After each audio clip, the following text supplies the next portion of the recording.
जय Malhar news चॅनलच्या सर्व प्रेक्षकांना सपना चौधरीचा नमस्कार। नंदुरबारमध्ये घरकुलासाठीचा 17 कोटींचा निधी खर्चाविना नगरपालिकेवर उदासीनतेमुळे निधी परत जाण्याची शक्यता सामाजिक कार्यकर्ते लक्ष्मण माळी यांचा आरोप। आमदार चंद्रकांत रघुवंशींवर सरकारी भूखंड हडपल्याचा आरोप। गेल्या अनेक वर्षापासून घरकुलांचा प्रश्न रखडला।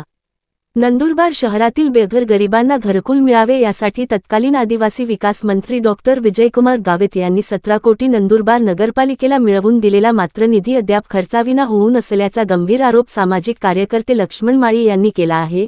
नगर परिषदेच्या उदासीनतेमुळे अनेक वर्षांपासून शहरातील आदिवासी वस्तीतील कुटुंबांना रहिवासी पट्टे मिळाले नसल्याचेही सांगितले जात आहे।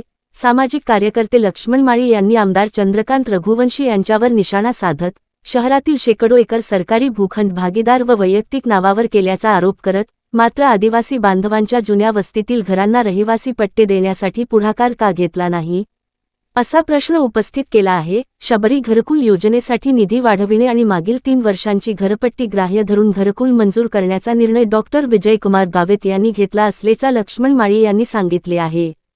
सपना चौधरी, जय मल्हार न्यूज, नंदुरबार। नंदुरबार शहरामध्ये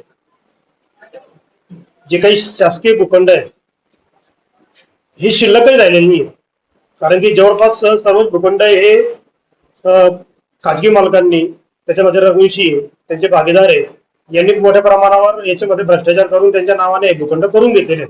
आता जमीन शिल्लक नसल्यामुळे बिचारा गोरगरीब आदिवासींना या योजनेचा लाभ मिळता येत नाही। डॉक्टर गावित साहेबांनी जे काही प्रयत्न केले होते की शहरामध्ये जे काही घरकुल वगैरे मंजूर करून एक चांगली वस्ती बनवायची, परंतु सरकारी भूखंड नसल्यामुळे हे प्रकार होत आहे। तर आमची विनंती आहे की या संदर्भात योग्य चौकशी करून जे काही सरकारी भूखंड यांनी लाटलेले हे भूखंड परत मिळण्याची किंवा कारवाई करावी। जर हे भूखंड राहिले असते तर याच्या 100% काय झालं असतं? हो, 100% बिचारा गरीब लोकांना त्याचा फायदा झाला असता।